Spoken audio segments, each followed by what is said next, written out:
Bonjour à tous, bonjour à toutes. Il s'est mis à pleuvoir, heureusement, parce que la terre est vraiment sèche, hein, et on est vraiment en déficit pluviométrique. Comme ça, je n'aurai pas besoin d'arroser les tomates. Je l'ai fait, c'est illégal, je l'ai fait hier, j'ai un petit peu arrosé, pas beaucoup, hein, donc 10 litres d'eau, c'est peu.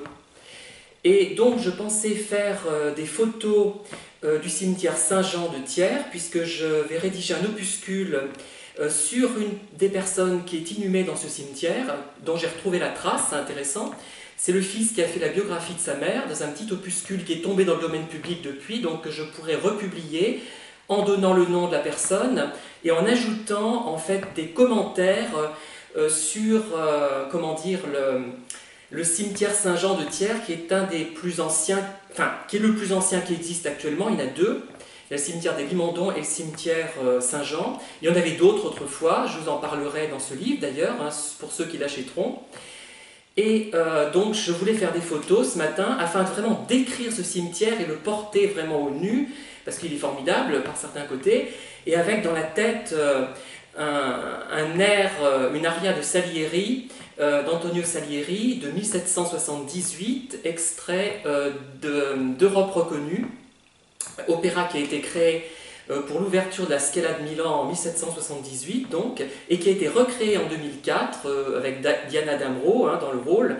C'est absolument fabuleux et rien qu'écouter ce morceau me fait oublier tous mes problèmes. C'est un peu comme le trio de Così fan tutte pour soprano, mezzo et baryton.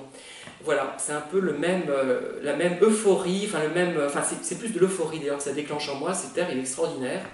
Plus complexe apparemment que le grand air de la Reine de la Nuit de la flûte enchantée, plus aigu d'ailleurs, hein. Et certains disent d'ailleurs que le grand air de la Reine de la Nuit fait office d'apéritif par rapport à celui-là, qui est vraiment... bon, tout le monde n'y est pas sensible, mais c'est extraordinaire, c'est fabuleux.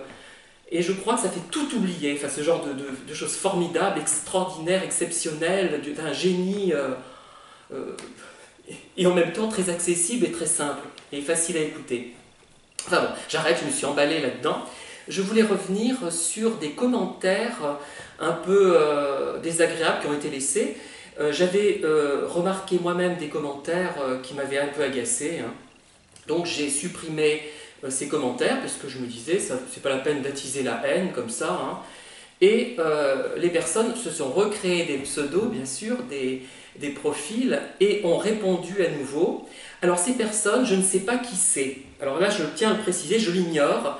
Il y a quelques mois, oui, il y a peut-être 3 mois, ou 2 ou 3 mois, je ne sais plus, j'avais cru repérer 2 personnes de mes connaissances, mais il s'est avéré que finalement, c'était probablement quelqu'un d'autre, hein, puisque souvent, dans vos commentaires, vous parlez d'une personne, et moi je dis, tiens, ça me rappelle quelqu'un. En fait, c'est tout simplement dû au fait que nos chers manipulateurs sont des personnes complètement interchangeables. Je vous avais donné cette image comment dire, de ces poupées qu'on voyait dans les années 70, enfin même maintenant je suppose, hein. Elles avaient la même tête, le même corps, mais la couleur de cheveux changeait. J'aimais bien, parce que moi j'aimais bien les poupées quand j'étais gamin. Et il y en avait qui étaient rousses, d'autres qui avaient les cheveux roses, d'autres bleus, d'autres violets, etc.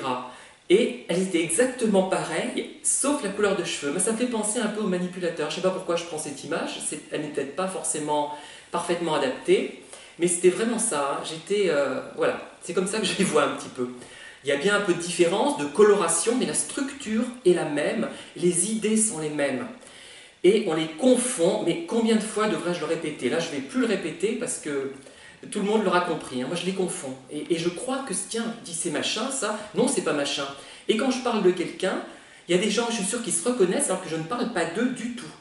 Et ça, c'est frappant, c'est très amusant. Et voilà, bon.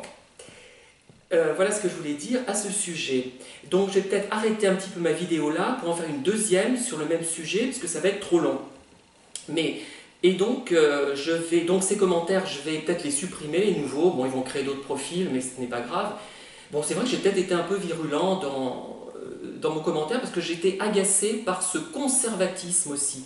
Et la prochaine vidéo je vais parler du conservatisme. Et ça, c'est insupportable. Je vais peut-être m'énerver là, par contre. Hein. Je ne vais pas être gentil comme là, parce que moi, je ne supporte plus.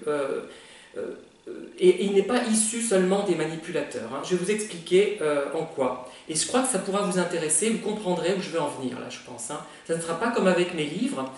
Bon. Je sais que vous avez du mal à les lire. Hein. Certains ont acheté comme un croisé en Égypte. Je sais que les commentaires ne viennent pas parce que le livre doit rebuter. Mais c'est normal, c'est pas grave, hein, ne vous en faites pas. Bon, là, je crois que j'ai à peu près digéré cette absence de commentaires.